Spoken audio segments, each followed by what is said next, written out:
Que bom estarmos aqui para essa festa em torno da palavra de Deus.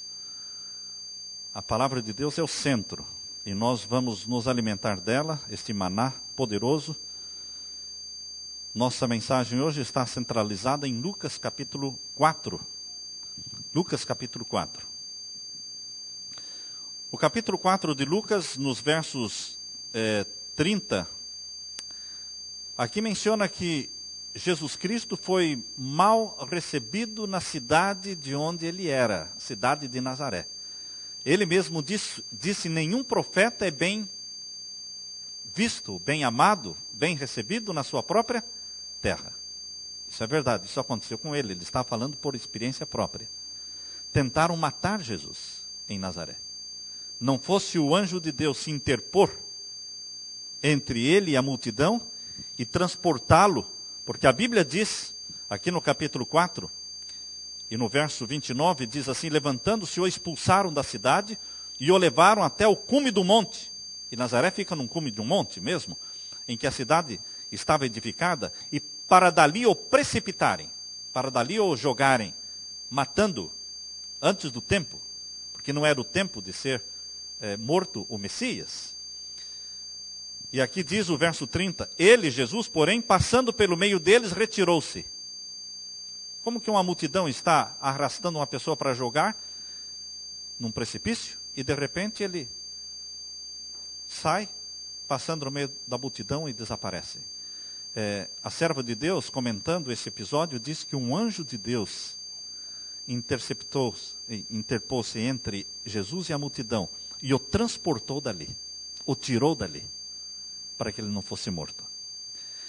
E aqui no verso 31 diz, e desceu para Cafarnaum, uma vez rejeitado em Nazaré, que ficava a cerca de 40, 45 quilômetros de Cafarnaum, rejeitado em Nazaré, ele foi para Cafarnaum. Cafarnaum era a cidade de Jesus, embora ele nasceu em Belém e cresceu em Nazaré, mas a cidade de Jesus é conhecida como Cafarnaum.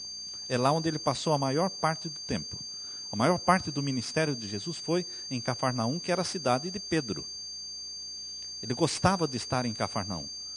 Rejeitado em Nazaré, desceu para Cafarnaum, a cidade da Galileia. E ali os ensinava nos sábados. Ou seja, Jesus não ensinou o povo um sábado, 2 sábados. Ele ensinava o povo nos sábados. Isto quer dizer que todos os sábados, Jesus estava na igreja pregando.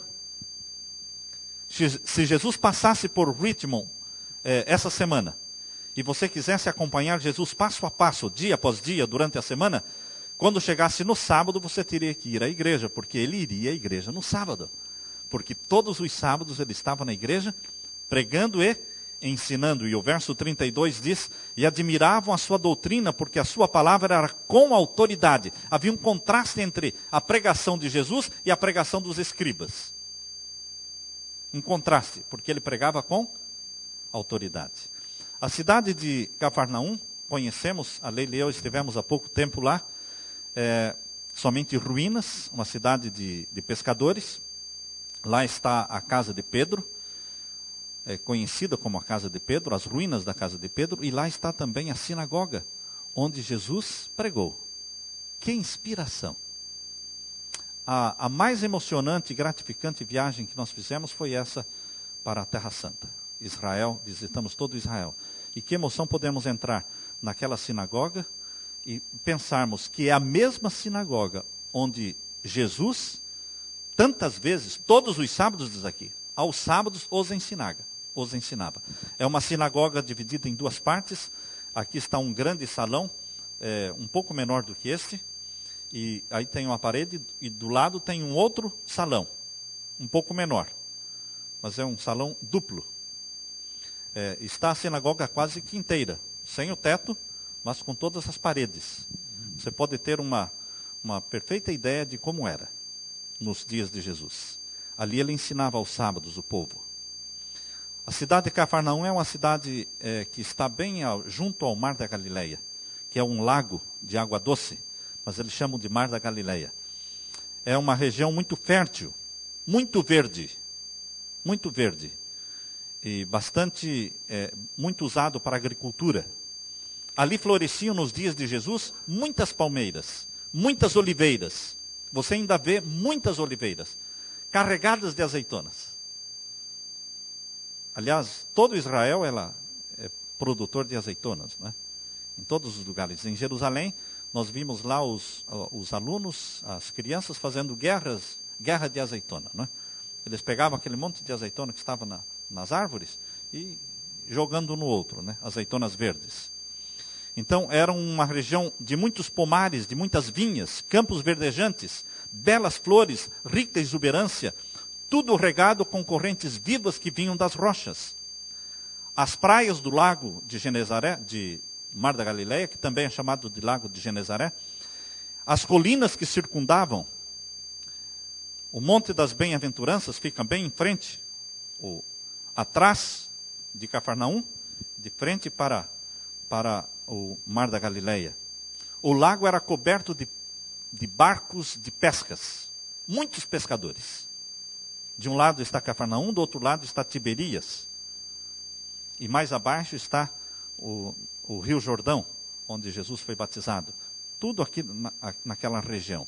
E Nazaré fica então cerca de 40, 45 quilômetros mais para o oeste.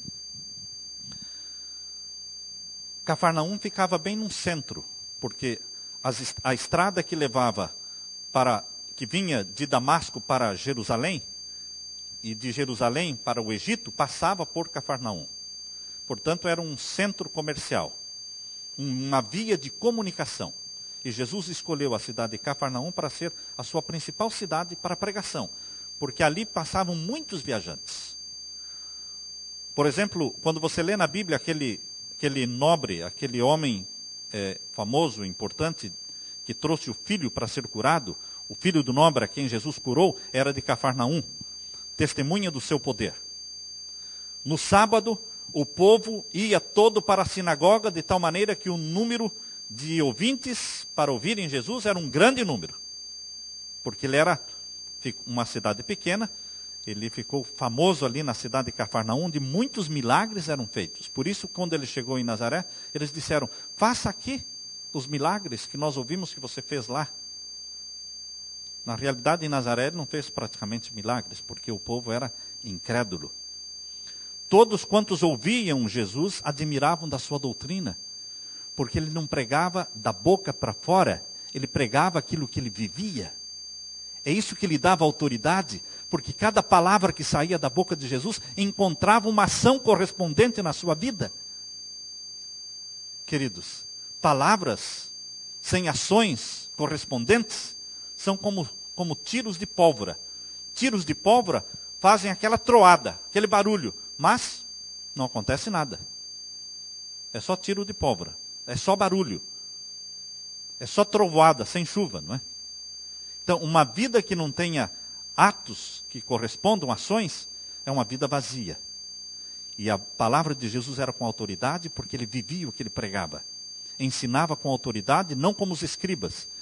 Os escribas pregavam sermões frios, formais. Porém, muito baseados em tradições.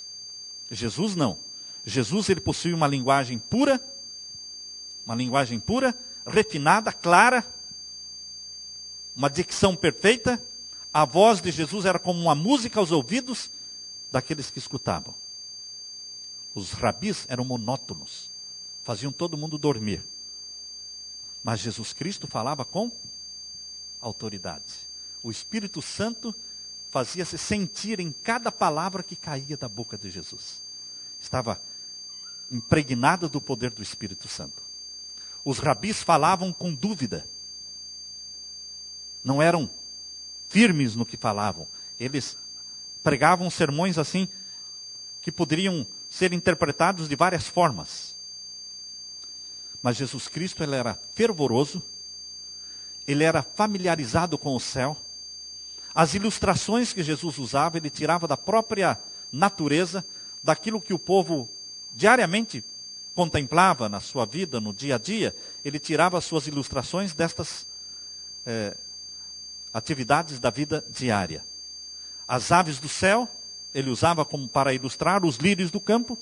a semente que era semeada, o pastor e as suas ovelhas. Lá você ainda pode ver pastores com as suas ovelhas. Com todas essas coisas, Jesus ilustrava a verdade imortal. E sempre, dali para frente, quando os seus ouvintes encontravam estas coisas usadas por Jesus para ilustrar a verdade, eles se lembravam da verdade ensinada por Jesus. Jesus nunca lisonjeava homens nem mulheres. Não existia lisonja na boca de Jesus. Ele fazia algum elogio sincero, como fez para a mulher adúltera, quando estava sendo criticada. Ele disse: por que molestais essa mulher? Ela me fez uma boa obra. Isso foi um elogio sincero. Mas ele não usava de lisonjas. Ele não exaltava as fantasias e imaginações, nem louvava as invenções dos homens. Mesmo no meio da turbulência dos inimigos, Jesus Cristo possuía paz. Ele carregava consigo uma atmosfera de paz. Onde ele entrava a paz. Porque ele era circundado e ele era possuído pelo Espírito do Senhor. A beleza do semblante de Jesus, a amabilidade do caráter de Jesus e o amor que era expresso no olhar de Jesus e na voz de Jesus atraía as pessoas, até as crianças. Crianças não são atraídas por pessoas carrancudas, sérias demais, mas Jesus era amável, uma voz melodiosa. Ele expressava amor no tom da voz. Jesus observava as pessoas que ouviam o sermão com interesse, olhando nos olhos das pessoas. O pregador tem que olhar nos olhos e ver quem tem mais interesse e quem não tem interesse. E quando Jesus contemplava a plateia, contemplava os membros que estavam ouvindo a mensagem, ele reconhecia alguns rostos que ele já tinha visto nas outras vezes. Então ele dava atenção maior para essas pessoas. Porque já era a terceira, quarta vez que estavam ali. Eram pessoas que estavam o quê? Se alimentando avidamente do maná celestial. Quando os olhos de Jesus percebiam pessoas que estavam ali já 3 ou 4 vezes, ele se alegrava. Via neles candidatos em perspectiva para o reino de Deus.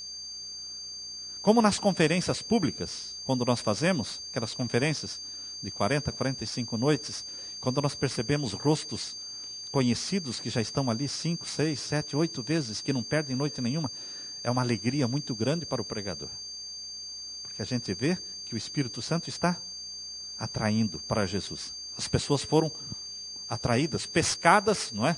Pela verdade. A missão de Jesus nesta terra, irmãos, era libertar os cativos de Satanás.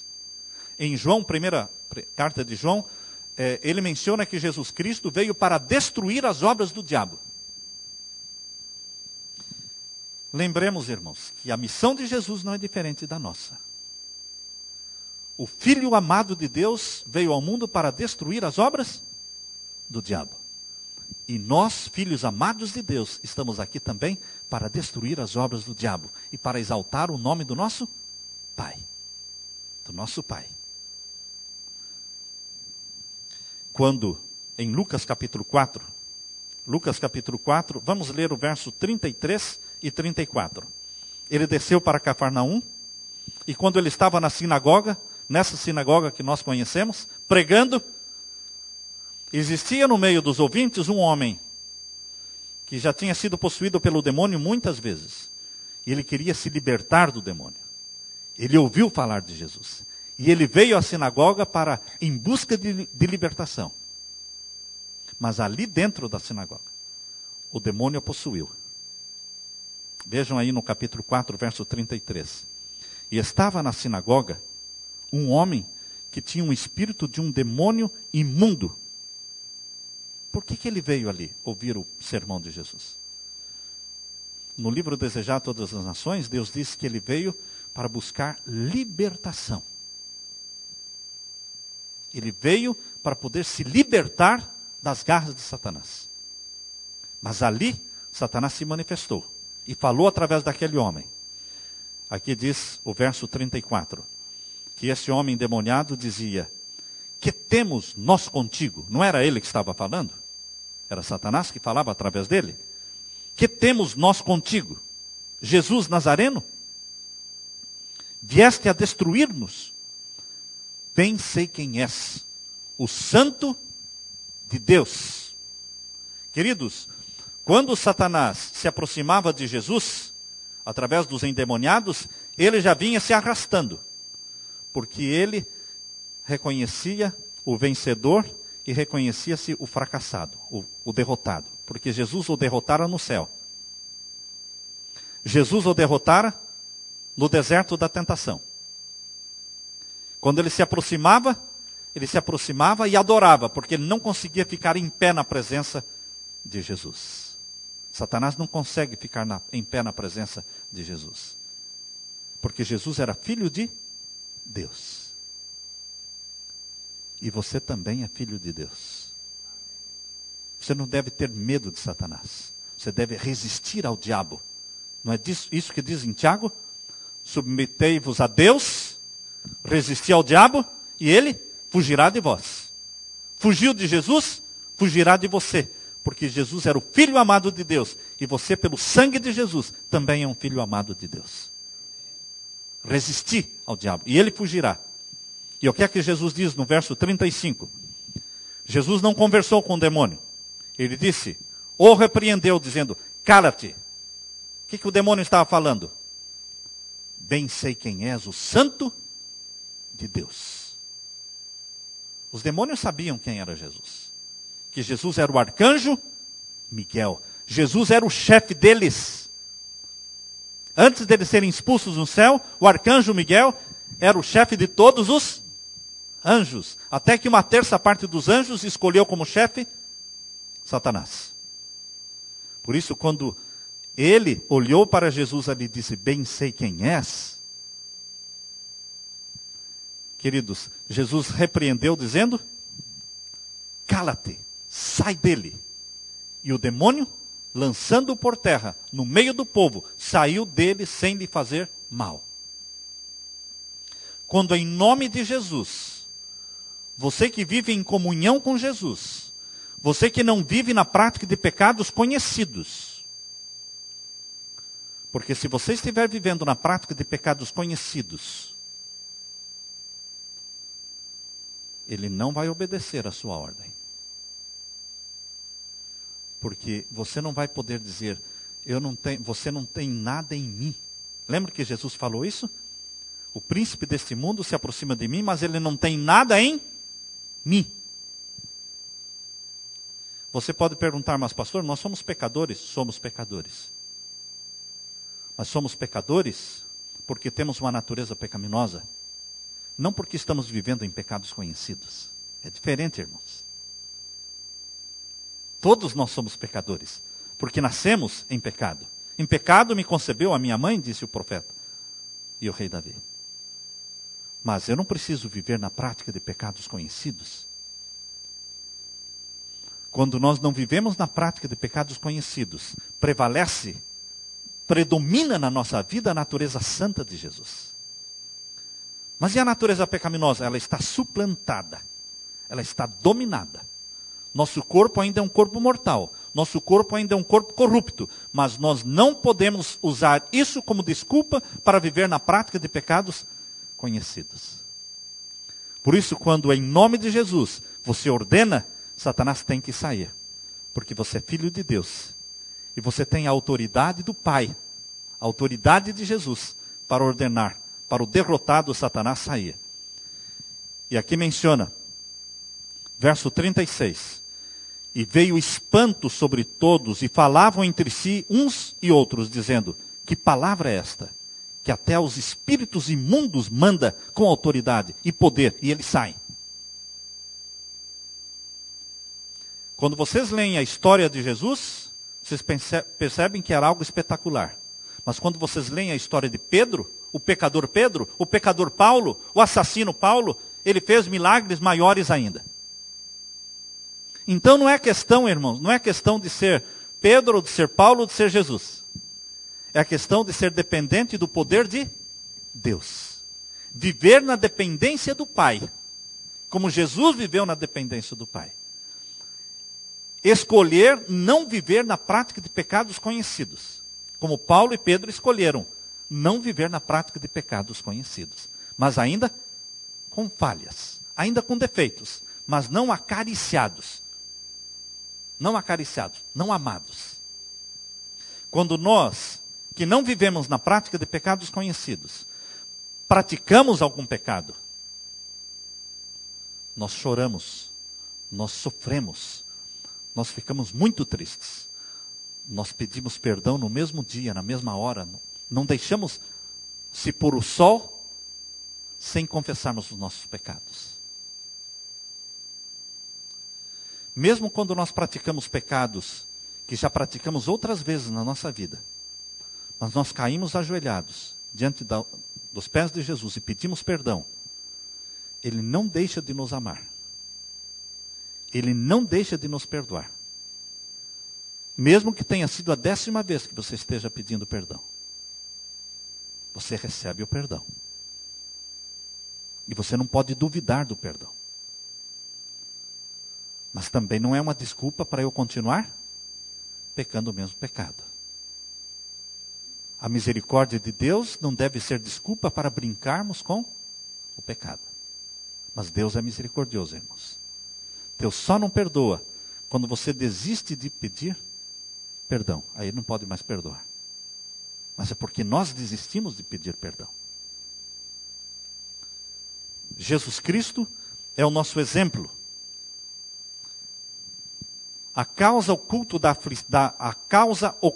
aflição que tornara aquele homem endemoniado um terrível espetáculo aos seus amigos e um fardo para si mesmo, achava-se na sua própria vida.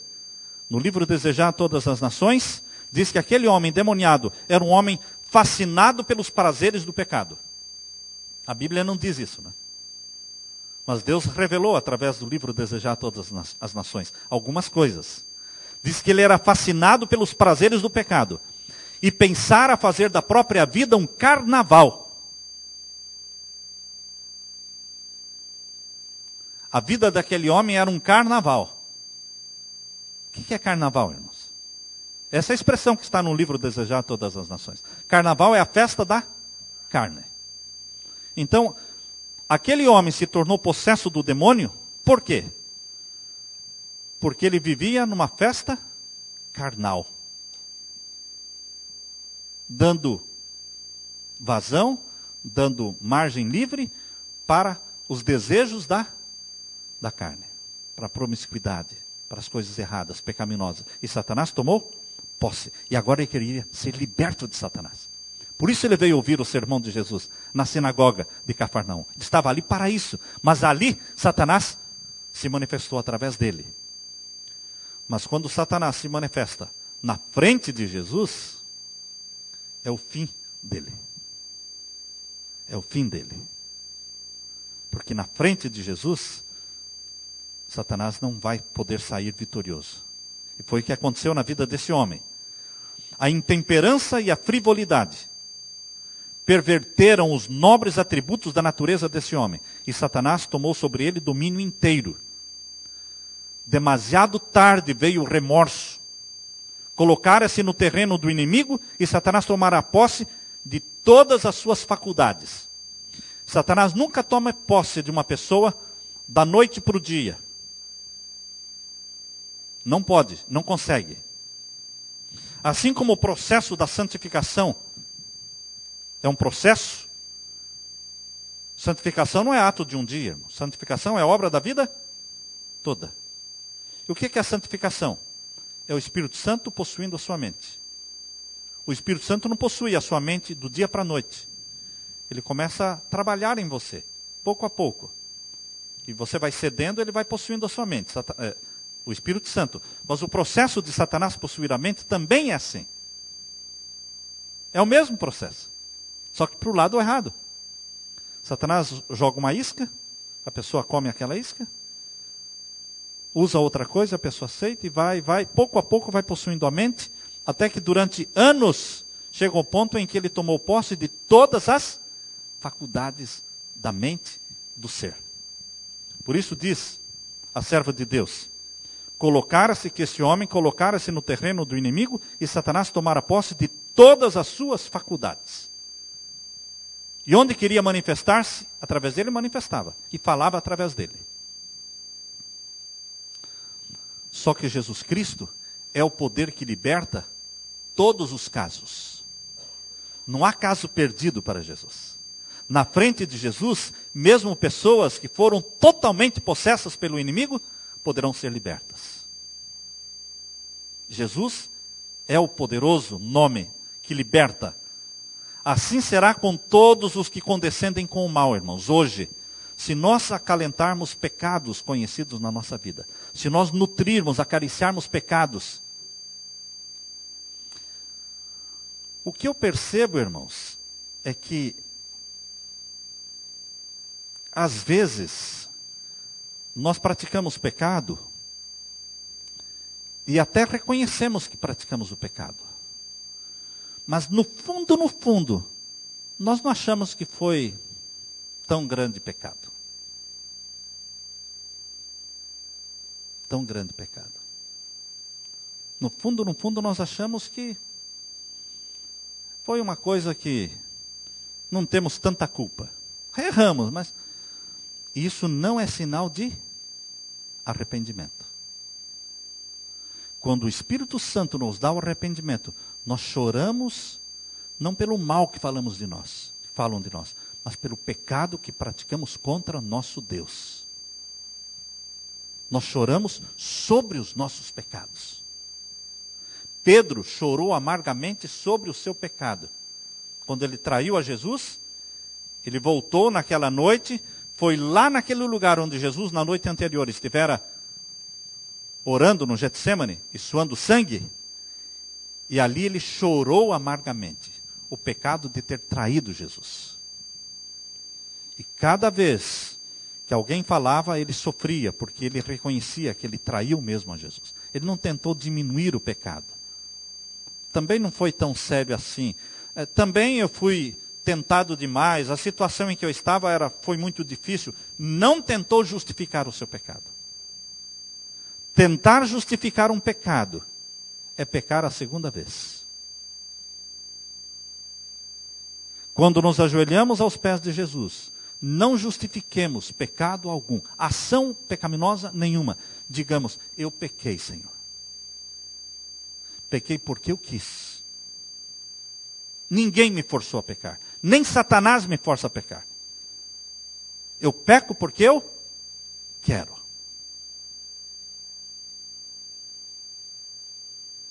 Se nós não tomarmos essa atitude diante de Jesus, nós não seremos perdoados. Natã, quando chegou diante de Davi, colocou o dedo no nariz do rei, não é? O profeta Natã chegou diante de Davi e disse: tu és este homem. Tu és este homem.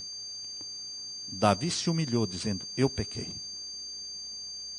Não tentou justificar, não tentou falar que a mulher de Urias era bonita demais, não tentou dizer por que ela foi tomar banho ao ar livre lá, não é? Não tentou justificar, irmãos. Ele simplesmente disse o quê? Eu pequei. Não jogou a culpa em ninguém, irmãos. Por isso Deus disse o quê? Disse para Natã: diga para ele, perdoado está o teu pecado. Na hora. Na hora. Matou um homem, roubou a mulher dele, mentiu, e Deus disse na hora o quê? Você está perdoado. Não importa o tamanho do pecado, irmãos. Quando nós não nos desculpamos, mas simplesmente confessamos reconhecendo o nosso pecado, o perdão de Deus nos é dado na hora. Que Deus, que Pai maravilhoso. Que sangue precioso esse sangue de Jesus, que nos purifica de todo o pecado. O mesmo espírito mau de Satanás, que tentara Jesus no deserto, estava possuindo agora aquele louco dentro da sinagoga, em Cafarnaum. Esse mesmo espírito mau existe hoje. Ele não morreu, não. Os anjos maus ainda não morreram. Eles continuam trabalhando. A condição dos judeus, que não eram endemoniados desta forma, era uma condição pior do que a do endemoniado. Porque a condição do endemoniado assustou todo mundo e ele foi liberto. Mas a condição dos judeus que ficavam só ouvindo Jesus falar e tentando pegar palavras para matar Jesus, para levar Jesus à morte, eles eram pessoas com mentes o quê? Possuídas pelo espírito mau. Só que não assustava ninguém, porque eram pessoas bem vestidas, doutores, pessoas respeitadas. Mas existem vários níveis de possessões. Alguns assustam, outros não assustam. O período do ministério de Jesus entre os homens foi o tempo de maior atividade de Satanás, de manifestações. Podem ver na Bíblia como ele se manifestava assim, constantemente, onde Jesus ia, o demônio se manifestava. Realmente, durante aquele período de 3 anos e meio do ministério de Jesus, foi o período de maior atividade das forças do reino das trevas. Mas agora, irmãos, quando Jesus Cristo está para voltar a segunda vez, novamente, o desfecho final, haverá uma grande manifestação do poder das trevas. E os filhos amados de Deus, nós, remidos pelo sangue de Jesus, estamos incumbidos pelo Pai Celestial de resistirmos Satanás, para que ele fuja de nós e fuja das pessoas.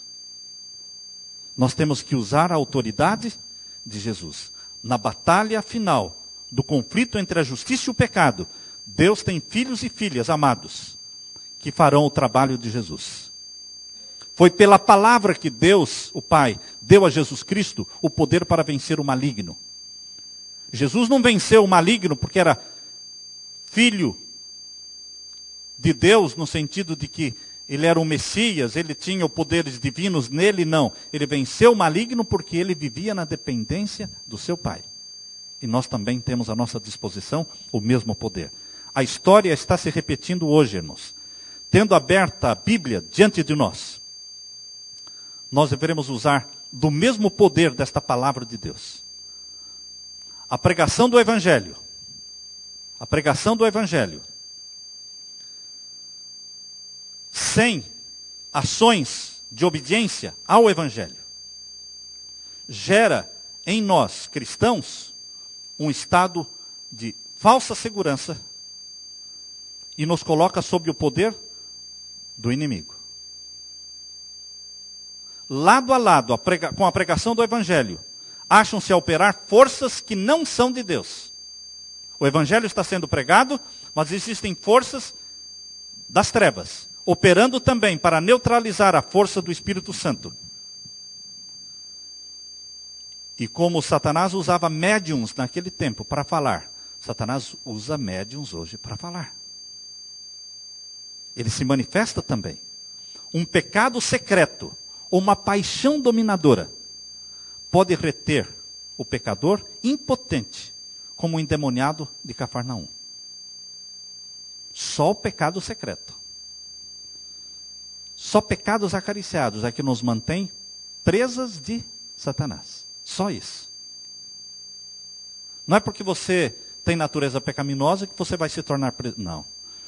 Você tem natureza pecaminosa, mas ela está suplantada, ela está dominada pela natureza santa de Jesus. Só quando nós vivemos com pecados secretos é que nos tornamos presas nas garras como o endemoniado de Cafarnaum.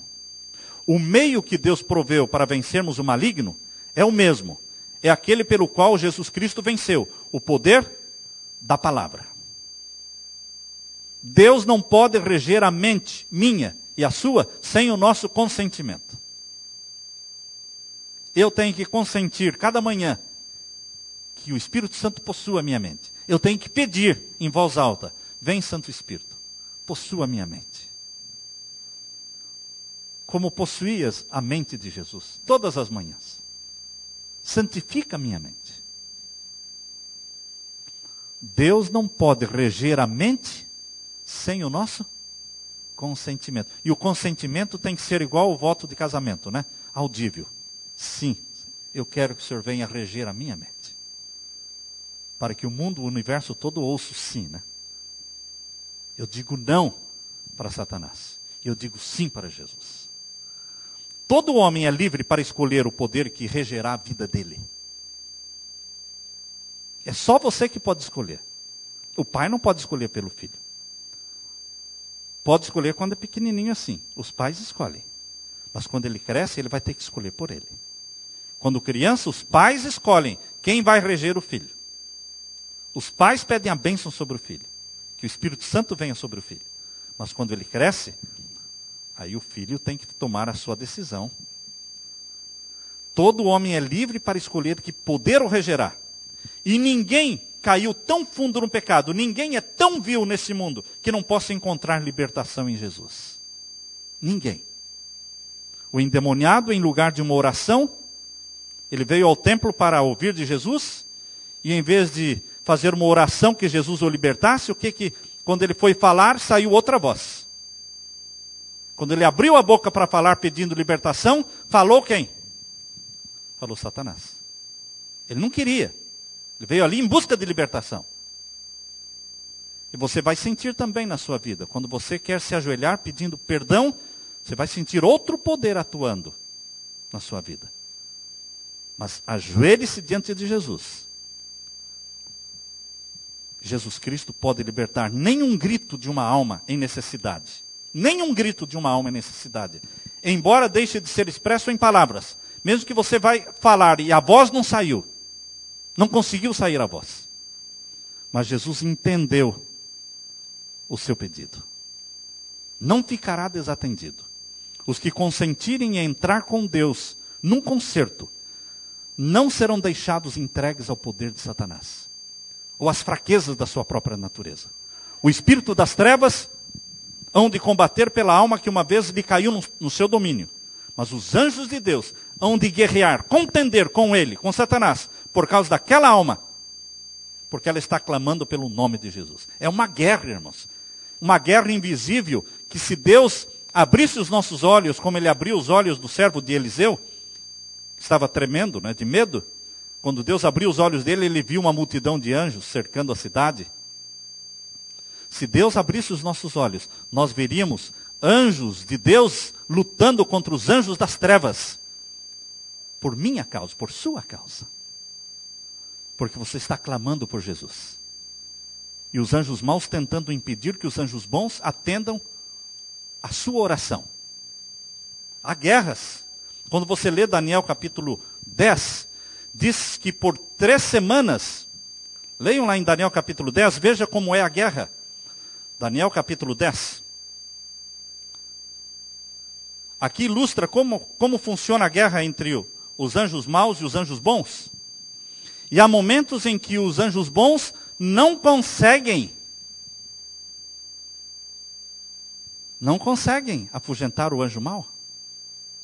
Vocês acreditam nisso? Leiam aqui em Daniel capítulo 10. Aqui diz o verso 13. Mas o príncipe do reino da Pérsia se pôs defronte de mim 21 dias. E eis que Miguel, esse é um anjo que está falando. Um anjo está falando.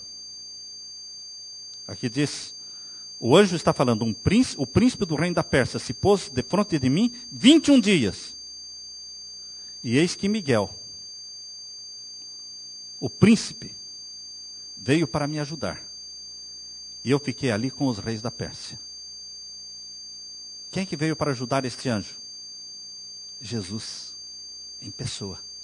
Veio para ajudar aquele anjo contra quem? Satanás. Quem está com Deus nunca vai perder. Mas há momentos em que vem Jesus mesmo. E repreende aquele a quem ele derrotou já várias vezes. E quando Jesus chega, ele desaparece. Porque ele é um poder vencido. Que você se apodere da força de Deus. Que você faça paz comigo, diz Deus. Sim, que faça paz comigo. Isaías 27:5. Jesus repreendeu a moléstia Jesus repreendeu a doença. E nós deveremos aprender a repreender a doença. Em nome de Jesus. Pastor, mas é mais fácil repreender, em vez de repreender a doença, tomar um comprimido. Nós estamos mal acostumados. Para todas as dores, para todas as doenças, existe um comprimido. Para que Jesus? Só caímos no desespero quando vem uma doença para a qual não existe comprimido nenhum. Como dizem, doenças incuráveis. Aí entramos em desespero, porque não estamos acostumados a confiar em Jesus. E aí somos obrigados a confiar em Jesus. Nós não temos essa confiança. Mas se nós aprendermos a confiar em Jesus para todos os males da nossa vida, repreendendo o quê? A doença, repreendendo a moléstia, os doentes se erguerão. Porque Jesus Cristo é a saúde. Satanás é a doença. Jesus Cristo é a vida. Satanás é a morte. E em nome de Jesus, os filhos de Deus serão curados. Em nome de Jesus, os pecados serão perdoados. E com o perdão virá a cura. Por toda a cidade de Cafarnaum correu a notícia de que Jesus libertara o endemoniado. E uma multidão veio. Vocês podem observar, terminando aqui em Lucas, vocês podem observar quanta gente veio à casa de Pedro quando souberam que Jesus Cristo curar aquele endemoniado na sinagoga. Aí você vê agora no capítulo 4 de Lucas, a partir do verso 37, diz que depois que Jesus saiu da sinagoga, ele foi para a casa de Pedro para descansar. Mas chegou lá, a sogra de Pedro estava doente, fervendo em febre.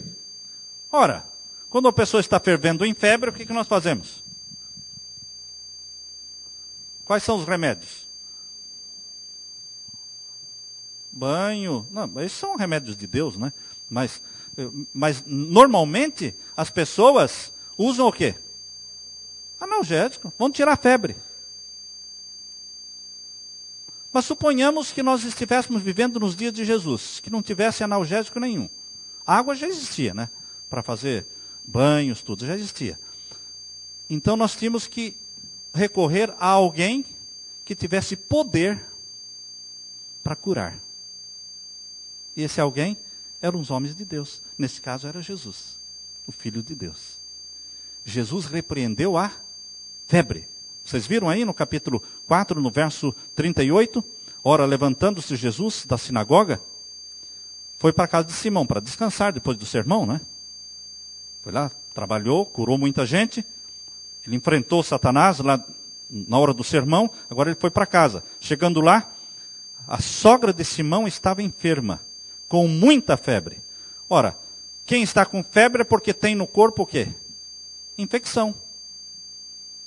Ah, vamos dar um analgésico, vamos dar um antibiótico, vamos dar isso, vamos dar aquilo.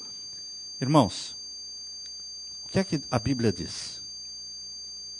O que a Bíblia diz? Inclinando-se para ela, repreendeu a febre, e esta a deixou.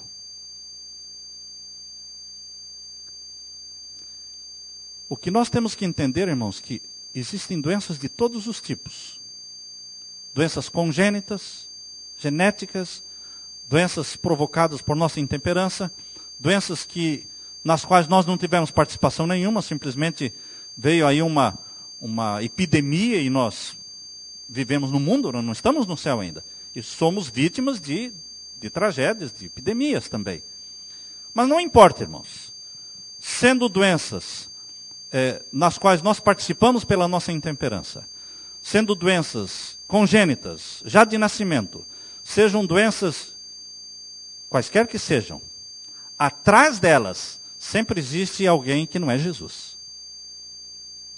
Não é Jesus. Jesus é vida, Jesus é saúde, Jesus é cura. Atrás de todas as doenças existe um mal chamado Satanás. E Jesus Cristo quer nos libertar das nossas doenças. não quer que cruzemos os braços dizendo, nasceu assim. Ah, que pena. Ah, é assim mesmo. É crônico, vai viver a vida toda assim. Vai viver a vida toda assim mesmo, porque nós cremos assim. Mas se nós olharmos, não, o meu Jesus é saúde. O meu Jesus é vida. A Bíblia diz, e no Desejado de Todas as Nações diz também, que vilas inteiras por onde Jesus passava, ficava nenhum doente, irmãos. Vilas inteiras. Não ficava nenhum doente atrás dele. Ele curava todos.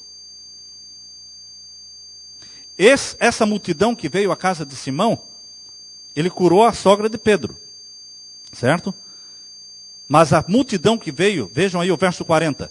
E após o pôr do sol, porque com medo dos judeus criticarem, eles não vieram durante o sábado trazendo seus doentes. Esperaram entrar o sol, falaram, agora vamos lá para a casa de Pedro.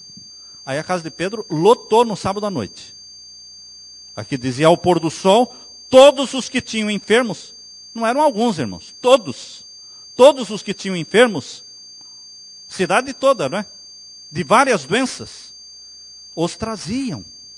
E pondo as mãos sobre cada um deles, curou quantos? Todos. Então a vontade de Jesus, meus irmãos, é curar. Mas nós temos que crer que Ele quer nos curar. E nós temos que decidir não viver na prática de pecados conhecidos. Para que possamos dizer, Senhor Jesus, os defeitos que eu conheço, pela Tua graça eu os venci. Os pecados que eu tenho, que eu tinha conhecimento, eu os confessei ao Senhor. Eu sei que tenho a natureza pecaminosa. Eu sei que eu tenho defeitos que eu ainda nem conheço. Mas por favor, querido Jesus, me abençoa. Eu creio no Teu sangue que me purificou de todos os meus pecados. Eu não quero viver na prática de pecados conhecidos. Eu quero estar sob o domínio do Espírito Santo e não sob o domínio das trevas. E Jesus Cristo, colocando as mãos, curou a todos. E aqui diz o verso 41. E também de muitos saíam demônios. Como tinha demônio naquele tempo, irmãos? Saíam demônios. Será que hoje tem menos? Não, irmãos. Tu és o Cristo. O que os demônios diziam? Eles saíam, mas ao saírem correndo, eles saíam correndo e gritando, tu és o quê? O Cristo, o Filho de Deus. E ele, repreendendo-os, não os deixava falar, pois sabiam que ele era o Cristo. Hoje, eles sabem quem é Jesus e sabem quem são quais aqueles que são de Jesus. Eles sabem. Lembram-se daqueles homens que estavam curando em nome do Deus de Paulo? E os endemoniados disseram, nós sabemos quem é Paulo. E nós também sabemos quem é Jesus. Mas e vocês quem são?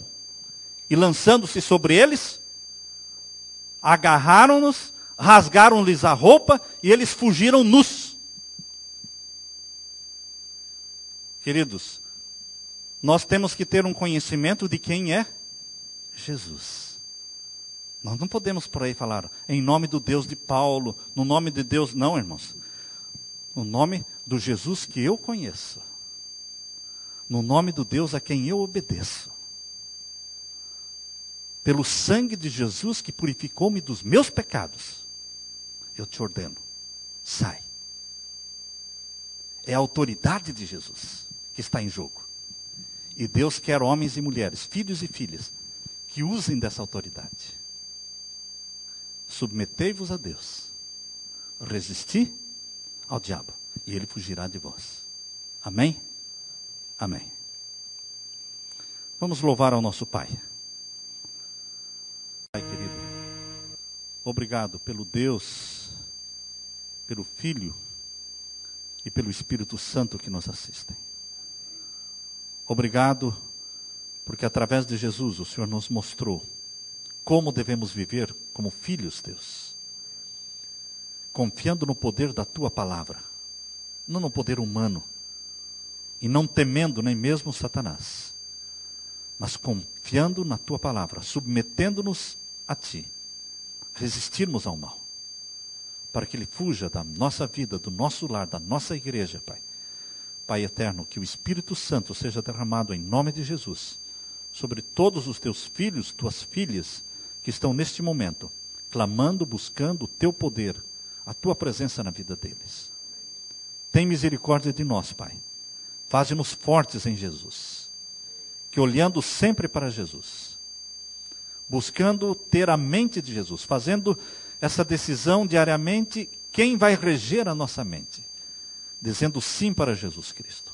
Possamos viver como filhos amados. Querido Pai, onde formos, que levemos esta atmosfera santa e esta paz que é de Jesus. E que as pessoas digam, como diziam dos discípulos, eles andaram com Jesus. Pai eterno, perdoa os nossos pecados. Convence-nos dos nossos pecados. Revela os nossos pecados para que possamos crescer na confissão diária e na santificação diária. Guarda-nos durante essa semana, Pai, que seja uma semana de grandes bênçãos e de progresso na santificação. Em nome de Jesus pedimos e agradecemos. Amém.